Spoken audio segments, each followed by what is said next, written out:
नमो विष्णुपादाय कृष्णपृष्ठाय भूतले श्रीमते भक्तिवेदांत स्वामिनिति नामने नमस्ते सरस्वती देवी गौरवाचारिणे निर्विशेष शून्यवादी पाश्चात्यदेशतारिणे नीलाचल निवासाय नित्याय परमात्मने बलभद्र सुभद्रभ्यो जगन्नाथाय नमः पंचतत्त्वात्मकं कृष्णं भक्तरूपस्वरूपकं भक्तावतारं भक्तत्वं नमामि भक्तशक्तिकं वंशाकल्पतरुभ्यश्च कृपा सिन्धुभ्यश्च पतितानां पावनेभ्यो वैष्णवेभ्यो नमो नमः। जय श्री कृष्ण चैतन्य प्रभु नित्यानंद श्री अद्वैत गदाधर शिवासादि गौरभक्तवृंद। हरे कृष्ण कृष्ण कृष्ण हरे हरे हरे राम राम राम हरे हरे। जय जगन्नाथ सांगयात्रा महोत्सव की। तो आसले जगन्नाथेर सांगयात्रा केन हय सांगयात्रा যখন দর্শন করব কী ফল হয় সেটা যদি আমরা জানি এবং শ্রবণ করি জগন্নাথের এই স্নানযাত্রা, তো স্কন্দ পুরাণে বলা হচ্ছে তিনিও সমস্ত পাপ থেকে মুক্ত হয়ে তার সমস্ত মনোবাসনা পূর্ণ হবে আর তার ভগবতাম প্রাপ্তি হয়। আজকে যে অনুষ্ঠান সেই জন্য যেমন জন্মাষ্টমী অনুষ্ঠান হয় ভগবান শ্রীকৃষ্ণের জন্মোৎসব, তো আজকে হচ্ছে জগন্নাথ দেবের আবির্ভাব দিবস। জগন্নাথ বলদেব সুভদ্রা মহারানী কি, তো আস্তে আস্তে জগন্নাথ দেব আবির্ভূত হয়েছেন, আজকে এই রূপে আবির্ভূত হয়েছে। তো এক সময় ব্রহ্মা যখন জগৎ সৃষ্টি করলেন, তো জগৎ সৃষ্টি করার পরে তিনি দেখলেন যে কি সমস্ত জীবেরা দুঃখে আছে, তারা জন্ম মৃত্যুর চক্রে আবদ্ধ হয়ে আছে। কখনো পশু, কখনো পাখি, কখনো মানুষ রূপে ৮৬ লক্ষ প্রকার জমি ভ্রমণ করতে করতে দুঃখের মধ্যে আছে। তো ব্রহ্মা তিনি চিন্তা করলেন যে আমি তো এই জগৎ রচনা করেছি ভগবানের ইচ্ছে, তা আমি তো দুঃখের কারণ হয়ে গেলাম জীবের। তো জীবদের উদ্ধার করার জন্য কি কোনো পথ আছে তিনি? কারণ জীবেরা তো ভক্তি করতে চায় না, বেশিরভাগ ভক্তি করে না। কাউকে যদি বলা হয় তোমাকে ৪টা নিয়ম পালন করতে হবে, ভয়ও আসে না। তো এমন কোনো কি নিয়ম আছে, কোনো কিছু উপায় আছে যাকে দর্শন করলে কি হয় যে উদ্ধার হয়ে যাবে? তখন তিনি ভগবান বিষ্ণুর আরাধনা করতে লাগলেন। ভগবান বিষ্ণু আবির্ভূত হলেন, বলছেন হ্যাঁ আমি এই পৃথিবীর মধ্যে উড়িষ্যাতে পুরুষোত্তম ক্ষেত্র নামে একটা ক্ষেত্র আছে যাকে বলে শঙ্খক্ষেত্র। সেখানে নীলগিরি আছে, নীল পর্বত আছে। নীল পর্বতের মধ্যে একটা কল্পবৃক্ষ আছে, যেটা গোলক বৃন্দাবনের কল্পবৃক্ষ, অভিন্ন কল্পবৃক্ষ। কল্পবৃক্ষের নিচে রোহিণী কুণ্ড আছে, যেটা হচ্ছে কারণ জল, যে জলের মধ্যে ভগবান শয়ন করে থাকেন। সেই রোহিণী কুণ্ডের নিকটে আমি নীল মাধব রূপে আছি। আর যে নীলমাধব দর্শন করবে কি, কেউ যদি পুরুষোত্তম ক্ষেত্রে যাবার অভিলাষ করে সেই মুক্তি লাভ করবে। এই হচ্ছে এই ক্ষেত্রে মহিমা কোনোখানে অনন্ত শ্রেষ্ঠ যদি দিতে পারে না। এখানে যে কল্পনা করে যদি আমি যাব উড়িষ্যা ক্ষেত্রে, তাতে সে সমস্ত পাপ থেকে মুক্তি লাভ করবে। তো ব্রহ্মা সেটা শুনে তিনি তাড়াতাড়ি গেলেন, প্রথমে কল্পবৃক্ষকে প্রণাম করলেন। রোহিণী কুণ্ডে যখন গেলেন, দেখছেন যে একটা কাক জল খাওয়ার আশায় ওখানে ডুব দিয়েছে, আর তৎক্ষণাৎ চতুর্ভুজ রূপ ধারণ করে দিব্য বিমানে ছেড়ে বৈকুণ্ঠে চলে যাচ্ছে। এই রোহিণী কুণ্ডের জল, আপনারা এখন জগন্নাথপুরীতে যাবেন, এখন রোহিণী কুণ্ড আছে, এখন কাকভূষণ একটা জায়গা আছে, কাকের ওখানে বিগ্রহ আছে। তো ওখানে আপনি জল এমনিতে দিবেন না, আপনি যদি প্রণামী দেন পাণ্ডারা আপনাকে জল ছিটাবে, মাথায় পড়লেই হবে, উদ্ধার হয়ে যাবে। তারপর নীলমাধবকে দর্শন করলেন, দর্শন করে এত সুন্দর রূপ, ব্রহ্মার চোখে জল আসছে, তিনি আনন্দে গড়াগড়ি দিচ্ছেন, এত অদ্ভুত রূপ, এত সুন্দর রূপ। তখন নীলমাধবকে ছোড়ো প্রসাদে তিনি সেবা করলেন। করার পরে নীলমাধব সাক্ষাৎ প্রকট হলেন। প্রকট হয়ে বলছেন যে কি তুমি আমাকে দর্শন করছো এই রূপে, কিন্তু আমি এই রূপে থাকবো না, আমি জগন্নাথ বলদেব সুভদ্রা এবং সুদর্শন রূপে দর্শন দিব। সত্যযুগে যখন ইন্দ্রদুম্ন মহারাজ আসবেন আমার পরম ভক্ত, তখন আমি এই নীলমাধব এই জগন্নাথ বলদেব সুভদ্রার মহারানীর রূপে দর্শন দিব।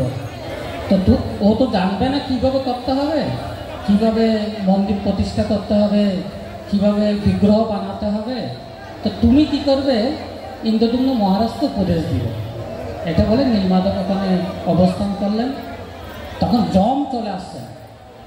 তো যম বলছেন আমার কি উপায় হবে, আমার কাজ হচ্ছে যারা পাপ করবে তাদেরকে নরকে নিয়ে যাব। এখন আপনাকে দর্শন করে যদি সবাই বৈকুণ্ঠে চলে যায়, তা আমার লোকে তো কেউ আসবে না। তো জগন্নাথ বলছেন এটা আমি জানি, লক্ষ্মী দেবীকে বুঝাও। তো লক্ষ্মী দেবী বলছেন যে কি, না না, তোমার অধিকার এখানে নেই, তুমি বরং এখানে সেবা করবে, তুমি সিংহদর্জে অবস্থান করবে জম পাথর রূপে। কি পাথর রূপে? জম পাথর, একটা কালো পাথর আছে। জগন্নাথকে দর্শন করার সময় যদি জম পাথরে কেউ পা দিয়ে যাবে তো সমস্ত পাপ শোষণ করে নেয়, কিন্তু আসার সময় যদি আবার পা দিয়ে নামবে আরও বেশি পাপ নিয়ে আসবে। সেই জন্য এখানে পাথরটা এখনো আছে, এটাকে জম সেবা করতেছেন, যে যারা ওখানে প্রবেশ করবে অপবিত্র দেহে তো জগন্নাথকে দর্শন করা যায় না, কিন্তু জম সেবা করতেছে কি, যে প্রবেশ করবে তাকে পবিত্র করে দিবে। এই হচ্ছে জমের সেবা। তো জম ওখানে সেবা করতেছে। তো তো এভাবে ব্রহ্মা তো সেবা করতে লাগলেন, নীলমাধবের দেবতারা সেবা করতে লাগলেন। সত্যযুগে ইন্দ্রদুম্ন মহারাজ আসলেন। তিনি যখন আসলেন, তিনি হচ্ছে পরম ভক্ত ছিলেন। তিনি সমস্ত তীর্থযাত্রীদের জিজ্ঞেস করতে লাগলেন এমন কোনো ক্ষেত্র আছে যেখানে স্বয়ং ভগবান প্রকট আছেন। তো পরবর্তীতে একজন তীর্থযাত্রী বলছেন যে হ্যাঁ, উড়িষ্যা পুরুষোত্তম ক্ষেত্রে আমি দর্শন করে এসেছি নীলমাধব। তখন ওনার আবির্ভাব স্থান ছিল যেটাকে বলা হয় অবন্তী, উজ্জয়ন। তো ইন্দ্রদুম্ন মহারাজ তিনি চিন্তা করতে লাগলেন এই রাজ্য দিয়ে কী হবে, আমি জগন্নাথ নীলমাধব দর্শন করব, আমি এই রাজ্য পরিত্যাগ করলাম। তখন ওনার স্ত্রী আত্মীয় স্বজন বলে আমরাও আপনাদের সাথে যাব, এমন সৈন্য সামন্ত যারা প্রজারা আছেন, তো আমরা কেন এখানে থাকবো, যেখানে জগন্নাথ আছে সেখানে আমরা যাব। তো সবাই কোথায় চলে আসলেন, উড়িষ্যায় চলে আসলেন। আর উড়িষ্যায় চলে আসার পরে নীলমাধব অন্তর্নিহিত হলেন এবং পরবর্তীতে স্বপ্ন আদেশ দিলেন যে কি আমি দ্বারব্রহ্মরূপে আসবো। তো দ্বারব্রহ্মরূপে ভগবান আসলেন কাঠ রূপে। তো বিগ্রহকে তৈরি করবে স্বয়ং ভগবান মহারানা রূপে, বিশ্বকর্মা রূপে আসলেন এবং কথা দিলেন যে 21 দিন যাতে দরজা না খোলে, কেউ যাতে দরজা না খোলে। 14 দিন যখন হয়ে যায় তখন কাঠের আওয়াজ, কাজ করার আওয়াজ শোনা যায় না। গুন্ডিসা মারা চিন্তা করলেন আর উনি না খেয়ে উনি মারা গেছে, 14 দিন কি কেউ না খেয়ে থাকে, আমরা তো ব্রাহ্মণ হত্যা পাপ হয়ে যাও, তাদের দরজা খোলো। তো দরজা যখন খুলছেন তখন এই বিগ্রহ রূপ ধারণ করলেন যে জগন্নাথ বলতে সূর্য মহারানী কি। তখন ইন্দ্রদুম্ন মহারাজ চিন্তা করলেন আমার কারণে তো একটা অসম্পূর্ণ বিগ্রহ হলো, আমি আত্মহত্যা করব।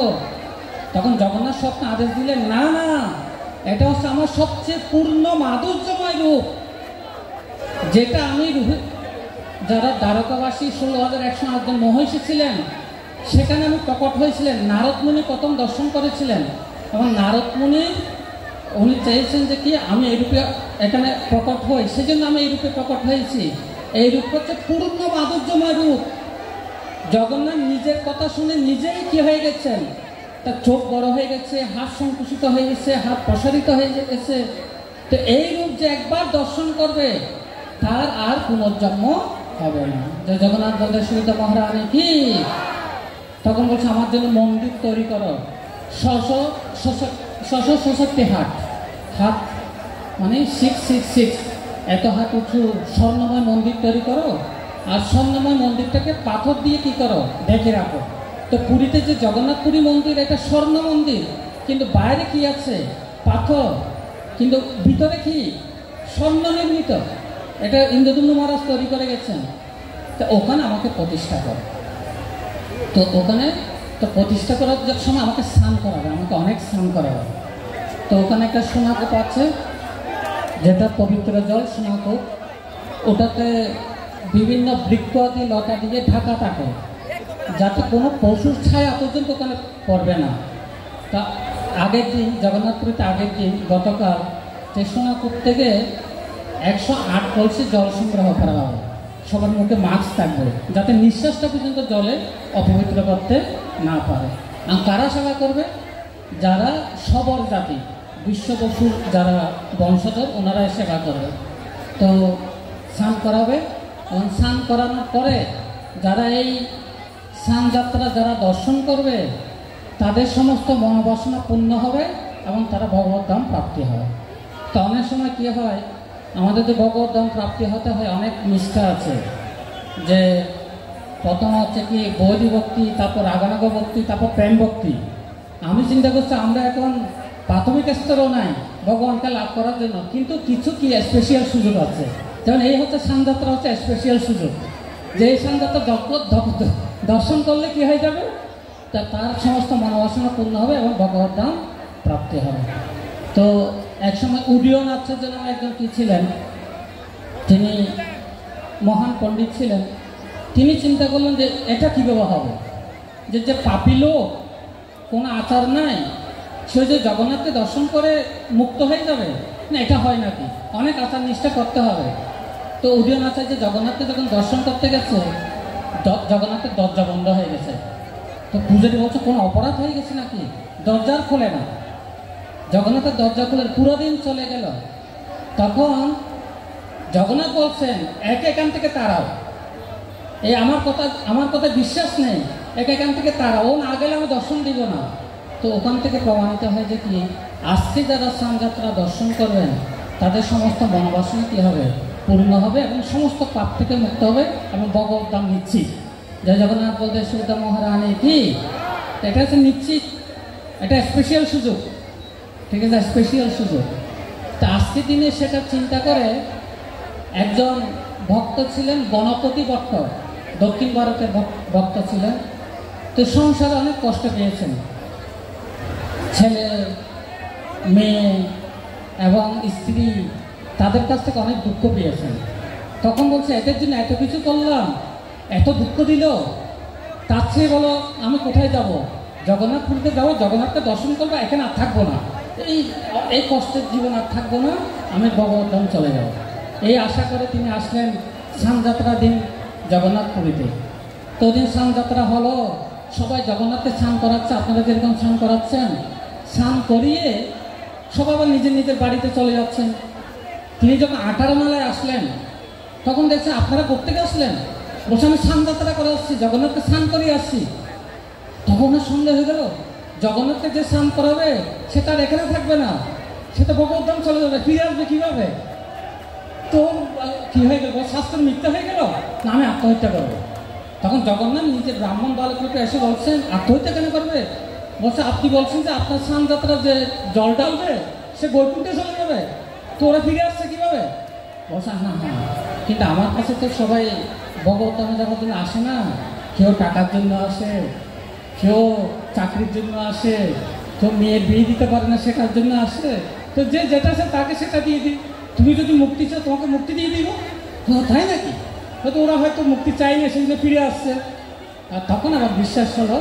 তো স্নানযাত্রা গেলেন, তো ওনাকে অনেক সম্মান দিয়ে স্নানযাত্রা বেদিতে নিয়ে যাওয়া হলো। তো তিনিও স্নান করালেন, জগন্নাথকে দর্শন করলেন। কিন্তু তিনি জানেন যে কি ভগবান হচ্ছে গণেশ। দক্ষিণ ভারতে বেশিরভাগ লোকেরা গণেশকে কি মনে করেন, ভগবান মনে করেন। তখন ওনার চিন্তা হলো যে আপনি যদি স্বয়ং ভগবান হয়ে থাকেন তাহলে আমাকে গণেশ রূপ দর্শন দেন, না হলে আমি ফিরে যাচ্ছি। তো এই বলে ফিরে যাচ্ছে। জগন্নাথ বলছে না না তুমি ফিরে যেও না, একদম মুদিরত্ন নামে একদম ব্রাহ্মণ আছে, ব্রাহ্মণকে বলছেন ওকে ডেকে নিয়ে আসো, আমি গণেশ রূপ দর্শন দিব তাকে। তা ডেকে নিয়ে আসছেন, তখন গণেশ রূপ দর্শন দিয়েছেন। আর গণেশ রূপ দর্শন দিয়ে তার ভুল ভেঙে গেল। তিনি বুঝতে পারলেন সমস্ত জগতের মালিক হচ্ছে কে, জগন্নাথ। আমাদের শাস্ত্রে বর্ণনা করা হয়েছে যে জগন্নাথ মানে সবার, এখানে কোনো পশু পাখি থেকে সবার নাথ হচ্ছে কি জগন্নাথ। জগন্নাথ কোনো বিচার করে না, যে জগন্নাথের কাছে যায়, রথে যদি কেউ জগন্নাথকে দর্শন করে তাকে উদ্ধার করে দেন। রথে যখন জগন্নাথ বসেন কেউ জয় জয় ধ্বনি করেন, জয় জয় জয় জগন্নাথ, জয় জগন্নাথ, একবার ধ্বনি করলে হবে, তার সমস্ত মনোবাসনা পূর্ণ হবে, ভগবত ধাম প্রাপ্ত হবে, একবার জয় দিলে হবে। এই যে জগন্নাথ কি করলো, কোনো মাতাজি যদি কি করেন জগন্নাথের রথ ধরে টানেন, তিনি পিতৃকুল, মাতৃকুল, প্রতিকুল সবাইকে বৈকুণ্ঠে নিয়ে যেতে পারবেন। এই রথযাত্রা শুধু টানলে হবে, তিন কুলকে উদ্ধার করতে পারবেন। আর কেউ যদি জগন্নাথকে পদ্মফুল অর্পণ করেন, জগন্নাথের রথে যখন পদ্মফুল অর্পণ করবেন, তৎক্ষণাৎ তার মনোবাসনা পূর্ণ হবে এবং অন্তিমে ভগবদ্ধাম প্রাপ্তি হবে। জগন্নাথ বলতে সুত মহারানী কি, তো সেজন্য তো উনি প্রণাম করলেন। প্রণাম করার পরে বলছেন যে প্রভু, জগন্নাথ বলছেন বর চাও, সন্তুষ্ট, আমি সন্তুষ্ট হয়েছি, তুমি বর চাও। তখন যে প্রথম বর হচ্ছে কি, আমি আপনার ধামে চলে যেতে চাই। আর দ্বিতীয় বর হচ্ছে কি, আজকে থেকে স্নানযাত্রার পরে আপনি গণেশ রূপে দর্শন দিবেন। জগন্নাথ বলছেন তথাস্তু। সেদিন থেকে স্নানযাত্রার পরে জগন্নাথের কি রূপ দর্শন হয়? গণেশ রূপ। আর যারা গণেশ রূপ দর্শন করবে তিনি ভগবদ্ধাম অবশ্যই প্রাপ্তি হবে, সেই বর প্রদান করুন। জগন্নাথ বলছেন তথাস্তু। এই গজবের যে দর্শন করবে সে কোনো নিয়মকানুন পালন না করলেও তাকে আমি ভগবদ্ধামে নিয়ে যাব। তো এই হচ্ছে আজকের মাহাত্ম্য, জগন্নাথের স্নানযাত্রা মাহাত্ম্য। তো স্পেশাল সুযোগ এই যে জগন্নাথের স্নান করানো। আমরা তো সাধন ভোজন এত করতে পারি না যে ভগবদ্ধামে যাওয়ার যোগ্যতা নাই, কিন্তু এই স্পেশাল সুযোগ যদি আমরা নিই, আমরা অবশ্যই ভগবদ্ধাম যেতে পারবো। তো সকলকে অসংখ্য ধন্যবাদ। জয় জগন্নাথ বলতে সুত মহারানী কি, জগৎগুরু ছিল প্রভুপাদ কি, সমস্ত ভক্তবৃন্দ কি, নিতাই গৌর সীতানাথ প্রেমানন্দে হরে হরে।